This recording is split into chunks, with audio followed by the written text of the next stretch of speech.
굿모닝 11월 29일 월요병이 아무리 우리를 힘들게 해도 말씀으로 능히 이기는 월요일 아침입니다. 나른하고 피곤한 영육 위에 말씀을 통해 부으시는 주님의 은혜가 충만하시길 축복합니다. 오늘의 말씀은 사사기 13장 15절에서 25절까지입니다. 먼저 말씀을 읽겠습니다.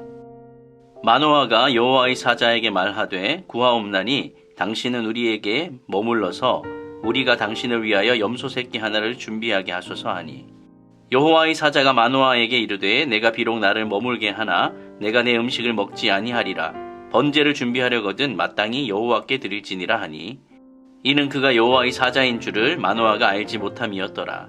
마노아가 또 여호와의 사자에게 말하되 당신의 이름이 무엇이니이까 당신의 말씀이 이루어질 때에 우리가 당신을 존귀히 여기리이다 하니 여호와의 사자가 그에게 이르되 어찌하여 내 이름을 묻느냐 내 이름은 기묘자라 하니라.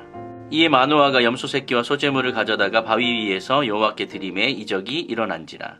마노아와 그의 아내가 본즉 불꽃이 제단에서부터 하늘로 올라가는 동시에 여호와의 사자가 제단 불꽃에 휩싸여 올라간지라.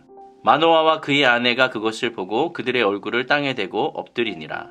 여호와의 사자가 마노아와 그의 아내에게 다시 나타나지 아니하니 마노아가 그제야 그가 여호와의 사자인 줄을 알고 그의 아내에게 이르되 우리가 하나님을 보았으니 반드시 죽으리로다 하니 그의 아내가 그에게 이르되 여호와께서 우리를 죽이려 하셨더라면 우리 손에서 번제와 소제를 받지 아니하셨을 것이요 이 모든 일을 보이지 아니하셨을 것이며 이제 이런 말씀도 우리에게 이르지 아니하셨으리이다 하였더라.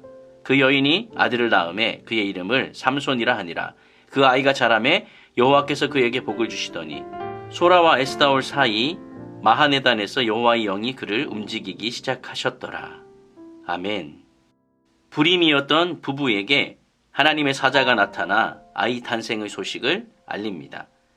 마치 마리아를 찾았던 가브리엘을 떠올리게 하는 그런 장면입니다. 성경에 나타나는 하나님은 항상 먼저 찾아와 주시고 알려주시고 일하시고 성취하십니다. 지금의 이 어두운 세상을 바라보시며 하나님은 어떻게 하실까요? 여호와의 사자로부터 아내가 들은 말을 재확인한 마노아는 사자에게 음식을 대접하려고 합니다. 여호와의 사자가 아내에게 했던 말을 마노아에게 확인시켜 줬으므로 이에 대한 보답 차원이었을 수 있습니다.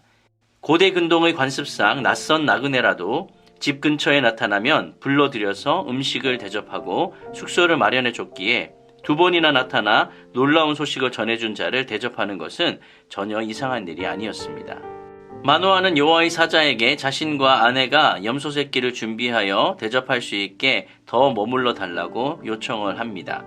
손님에게 염소를 대접하는 것은 굉장히 후한 대접입니다. 그런데 여호와의 사자는 더 머물 수는 있지만 음식은 먹지 않겠다라고 말을 합니다. 또한 번제를 드리려거든 마땅히 여호와께 드리라고 하며 마노아의 부적합한 행동을 바로잡아 줍니다.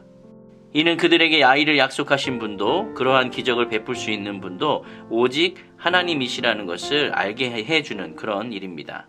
불임의 아내가 자식을 낳을 것이라고 하였고 그가 나실인으로 부름받았다고 했는데도 마노아는 그렇게 말한 사람이 여호와의 사자인 줄을 몰라보고 있습니다.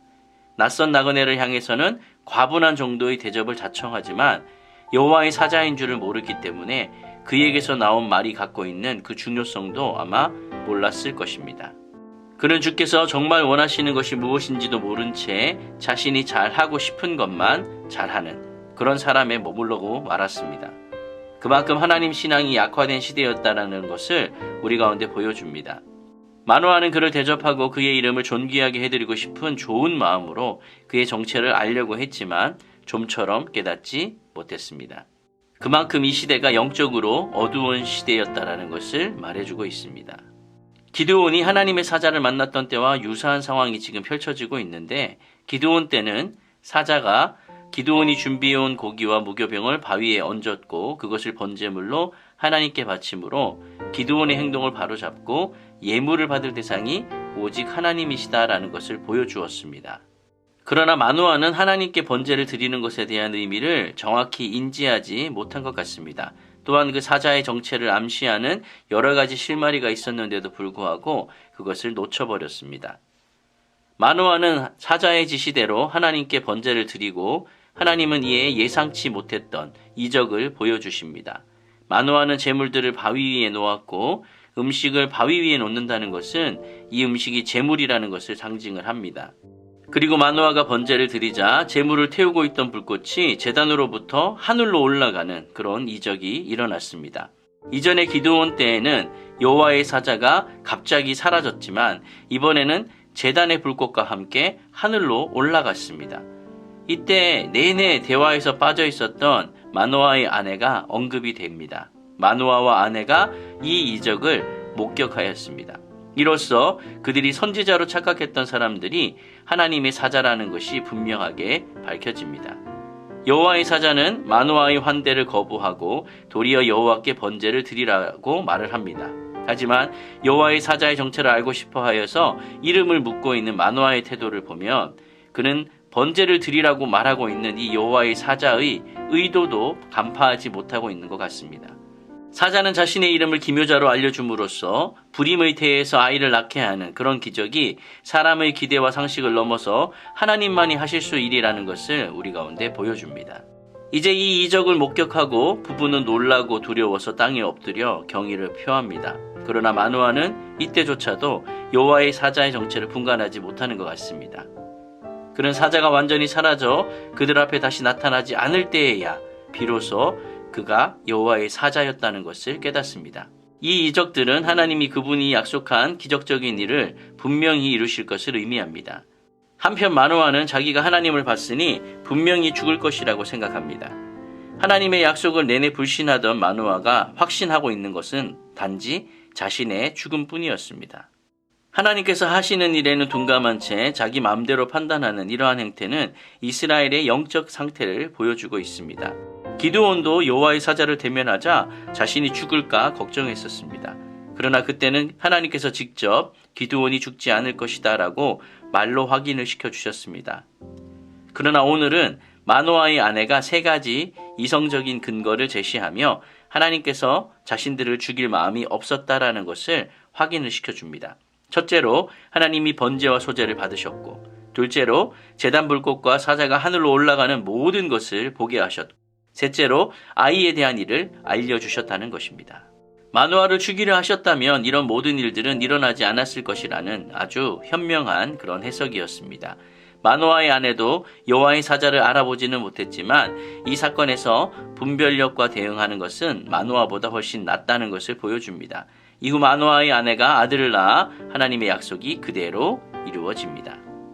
오늘 말씀을 정리를 하겠습니다. 약속대로 부부에게 아이를 주셨고 부부는 그 아이의 이름을 삼손이라 지었습니다. 작은 태양이라는 이름의 그 뜻을 가진 삼손, 그 이름에 걸맞게 이 아이는 시대의 희망의 빛이 될 것입니다.